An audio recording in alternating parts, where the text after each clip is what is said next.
আকৌ পৃথক ৰাজ্য দাবীৰে চিৰাঙত পদযাত্ৰা দুৱাৰ অঞ্চলজন পৰিসংগ্ৰামৰ বিভিন্ন জাতি জনগোষ্ঠীৰ সমমৰ্যাদা প্ৰদানৰ দাবীত পৃথক দুৱাৰ অঞ্চল নামৰ ৰাজ্যৰ দাবী সংগঠনটোৰ চিৰাং জিলাৰ সদৰ কাজলগাঁওস্থিত দুৱাৰ অতিথিশালৰ পৰা এক পদযাত্ৰা উলিয়াই বিভিন্ন শ্লোগানেৰে চিৰাং জিলা উপায়ুক্ত কাৰ্যালয়লৈ পশ্চিমবংগৰ পৰা লাডাংখা দুৱাৰলৈ পৃথক দুৱাৰ অঞ্চল নামৰ ৰাজ্যৰ দাবীৰে চিৰাং জিলা উপায়ুক্তৰ জৰিয়তে ভাৰতৰ প্ৰধানমন্ত্ৰী নৰেন্দ্ৰ মোদীলৈ এক স্মাৰক পত্ৰ প্ৰদান কৰে। সংবাদ মাধ্যমৰ আগত কয় যে অসমত বসবাস কৰা সকলো জাতি জনগোষ্ঠীৰ লোকসকলৰ সমমৰ্যাদা সম অধিকাৰ প্ৰদানৰ দাবীত বেংগলৰ পৰা অসম আৰু লাডাংখা দুৱাৰলৈ দুৱাৰ অঞ্চল নামৰ পৃথক ৰাজ্যৰ দাবী কৰে সংগঠনটোৰ সভাপতি পাৰমিনাছ নাৰ্জাৰীয়ে। মোৰ নাম ৰাজকুমাৰী দৈমাৰী, মই দিনেষ্টি। আগৰ পৰা আমাৰ ৰাজ্যখনৰ নাম নৌনগৰ আছিল, নৌনগৰ চিকনাজাৰ, তাৰে মই দিনেষ্টি হিচাপে আছোঁ বৰ্তমান, আৰু মোক ৰাণী ডিক্লেয়াৰ দিয়া দিছে। এতিয়া আমাৰ যিটো একে অলপ আগত কৈ দিছে প্ৰেচিডেণ্ট চাহাব, এইটো কোৱাটো সঁচা। গতিকে আমাৰ ৰাজ্যখন হ'ব লাগে, হয় হয়, সেইটো ছাকচেছ হ'বই। हाँ, ये द्वारांचल प्रदेश बनेगा, यानी कि हर एक जाति कुल भाषा धर्म के लोग भी इस राज्य को अपना मातृभूमि स्वीकार कर सकेंगे। यानी कि इसमें बोले जाने से आपका तीस्ता से लेके संकस तक एक सिक्स शेड्यूल एक्ट नया बनेगा, और बालीपारा जो पंचायत सेक है उससे सदिया पंचायत सेक तक एक और नया एक सिक्स शेड्यूल बनेगा। यानी कि द्वारांचल कॉन्स्टिट्यूशनल बाउंड्री के तहत 3 सिक्स शेड्यूल एरिया आने वाला है। यानी कि सेंट्रल पार्ट बीटीसी रहेगा, आपको पूर्वी दिशा में और एक नया सिक्स शेड्यूल बनेगा, और संकस से लेकर तीस्ता तक आपका एक सिक्स शेड्यूल एरिया बनेगा। तो ये द्वारांचल प्रदेश के तहत 3 सिक्स शेड्यूल बनने वाला है। आप लोग जो द्वारांचल मांग कर रहे हैं, देखा जाए इस इलाका में फिर कुछ बिहार राज्य होने वाला है, गवर्नमेंट में भी एग्रीमेंट हुआ है। मैं यही चीज़ को बोल रहा हूँ, उन लोग का भी 1949 में एग्रीमेंट हुआ है मर्जर। उस वक्त सी ग्रेड का उन लोग को मर्यादा दिया गया था। दुर्भाग्य की बात है कि उन लोग का जो राज्य गठन ना होके बंगाल के साथ उन लोग मार्चर हो गया है, मतलब मार्चअप हो गया है। और हम लोग बोलते हैं हम लोग का जो ट्रीटी है उसी ज़मीन उसी भूमि को लेके हम लोग का साथ हुआ 8 अगस्त 1949 दार्जिलिंग में हुआ है। यानी कि कुचबिहार मार्जर होने से पहले हम लोग का 20 दिन पहले, यानी कि ये भूमि कभी कुचबिहार का नहीं रहा। किस आधार पर इसको अनंतो महाराज बोल सकते हैं कि ये भूमि हमारा है? ये 18 द्वार्स हमेशा से भारत का ही भी नहीं रहा, असम का भी नहीं रहा, भूटान का भी नहीं रहा। यहाँ जो रहने वाले ट्राइबल्स आदिवासी जो थे उन्हीं लोगों ने इस इलाका को चला के आ रहे थे। आज ये 15 तारीख क्या दिसंबर 2022 को हम लोग एक मेमोरेंडम सबमिट करने जा रहे हैं। ये ऑलमोस्ट मतलब डीसी साहब आते ही ये कार्यक्रम मतलब समाप्त हो जाएगा। असल में हम लोग बहुत दिनों से एक प्रचारण कर रहा था कि हम लोग एक द्वारांचल प्रदेश डिमांड के नाम से हम लोग एक मेमोरेंडम देने वाला है, तो आज ये साकार होने जा रहा है।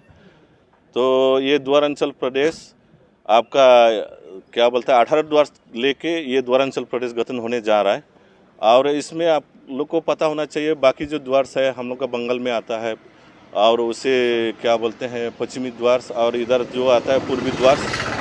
ये द्वार्स मिला के 18 तो जो द्वार्स जो हम लोग का हिस्ट्रिक मतलब जो लेगेसी मतलब हम लोग का जो मतलब भूमि है उसी भूमि को लेके हम लोग 18 तो द्वार्स को लेके एक अलग राज्य मान्यता की मांग में भारत सरकार को एक स्मारक पत्र आज चिरांग डीसी के थ्रू हम लोग एक मेमोरेंडम सबमिट करने जा रहा है। साथ में हम लोग का सारे वेस्टर्न द्वार से हम लोग का आदिवासी भाइयों हैं, ट्राइबल्सों हैं, और सबसे इंटरेस्टिंग बात है हमारा साथ जो है ये द्वारस इलाका का जो शासन करके आए थे महारानी, जो रानी महारानी दईमारी जी भी हम लोग का साथ में है। तो ये हम लोग का एक इतिहास है जो 600 ख्रीष्टाब्द से लेके, यानी कि सलास्तंबा राजा ने क्या बोलता है मिलेसा डायनेस्टी स्थापन के बाद ये इलाका हमारा ही था।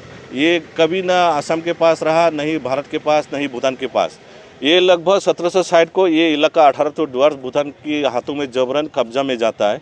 यानी कि हम लोग 105 साल गुलामी करता रहा भूटान के अंदर। तो ये आते आते थे 1867 को एक युद्ध हुआ भारत भूटान के साथ। उसके बाद भूटान हार गए, हारने के बाद एक ट्रीटी समझौता मतलब शांति चुक्ति करना पड़ा उस 18 द्वार्स को लेके। तो उसमें एक हम लोग उसी चीज़ को बोलते हैं कि ये पहला मार्जर था। भारत के साथ जो भी भूमि का हस्तांतर हुआ ये एक मार्जर ही था। यानी कि उसमें भी लैंड सब्सिडी के तहत भूटान को उस 1865 को एक कंडीशन रखा गया था कि सालाना 50,000 रुपया देना पड़ेगा बोल के। तो ये भारत सरकार ने माना। तो ऐसा भी लिखा है उस इलाका को लेके कि कभी सिक्किम राजा, भूटान राजा, कुचबिहार राजा के तहत इस 18 टू डुअर्स को लेके अगर किसी कारण में कॉन्फ्लिक्ट हो जाए या डिस्प्यूट हो जाए तो इसको निष्पक्ष रूप से ब्रिटिश इसको समाधान करेंगे बोल के एक पॉइंट भी उसमें डाला हुआ था। यानी कि उसी से समझा जाता है ये 1800 डुअर्स कभी नहीं भूटान का रहा, कुचबिहार का रहा, नहीं सिक्किम का रहा, यानी कि असम का भी नहीं रहा। तो इसको मर्जर किया गया 1865 में। उसके बाद आप लोग को पता होना चाहिए, उसके बाद 1910 में फिर से फुनाका बोल के एक भूटान की जगह में फिर से उसी एग्रीमेंट को लागू करके फिर से रिवाइज करके फिर उसको कंटिन्यू किया गया। यानी कि ये जो जितने भी जो ट्रीटी थे वो परपेचुअल थे, कभी ख़त्म नहीं होने वाला एक समझौता था। तो वही लैंड सब्सिडी आके आपका 1910 में 1 लाख रुपया हो जाता है। तो उसके बाद भारत स्वाधीन हुआ। फिर लास्ट में 1949 8 अगस्त को दार्जिलिंग बोल के एक जगह में इस 18 टू डुअर्स को लेके ही एक और मर्जर किया गया था। तो हम लोग बोलते हैं जो कुचबिहार वाला जो इस ज़मीन को अभी दावी मतलब वो लोग हक मतलब जताने लग रहा है कि बोला है हम लोग कि 28 अगस्त 1949 को ही कुचबिहार मर्जर हुआ है। हम लोग का उससे पहले यानी कि 20 दिन पहले ये 8 अगस्त 1949 दार्जिलिंग में हम लोग का ज़मीन पहले से भारत सरकार के साथ मर्जर किया गया था। यानी कि इसको देखा जाए कि ये कभी नहीं कुचबिहार के अंदर में रहा, नहीं असम के अंदर में रहा, नहीं भारत के अंदर में रहा, नहीं भूटान के अंदर में रहा।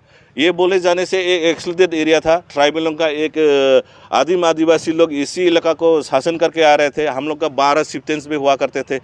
उसी आधार पर हम लोग ये ज़मीन फिर से हम लोग को भारत के संविधान के तहत अलग राज्य नहीं तो यूनियन टेरिटरी के रूप में हम लोग को एक सम्मानित करके राज्य नया गठन करने की मांग में आज हम लोग एक मेमोरेंडम डीसी साहब सिरंग थ्रू हम लोग एक भारत सरकार यानी कि होम मिनिस्टर नरेंद्र मोदी को एक स्मारक पत्र भेज रहे हैं।